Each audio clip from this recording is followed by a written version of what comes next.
မရဒီကိုဘလို့ဖြစ်ပြီးရောက်နေရလဲ तू ကဘာတူလဲသိလို့လား ဟင်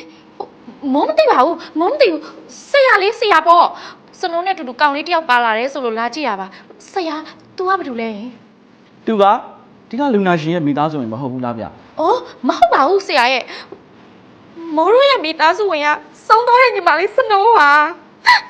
သူ့ကိုလေမြင်လည်းမမြင်ဘူးသိလည်းမသိပါဘူး ဆရာကျမညီမလေး accident ဖြစ်တဲ့အချိန်ကောင်းမှပါလာတူလား ဟုတ်ပါတယ်ဗျ accident ဖြစ်တဲ့ကားပေါ်မှာသူတို့နှစ်ယောက်လုံးကိုပရိုက်တာလူငယ်တွေကတွေ့ပြီးဆေးရုံကိုပို့ပေးခဲ့ကြတာပါ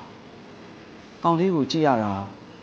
ထိတ်လန့်စရာ accident နဲ့ကြုံလိုက်ရတော့လန့်ပြီးတိတ်မှတ်မိမှန်းဟန်လည်းမပေါ်ဘူး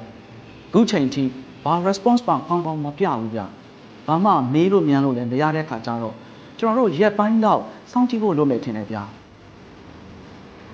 ကျေးဇူးအများကြီးတင်ပါတယ်ဆရာ 梦诉不要你，至少也一定，谁对留下了你。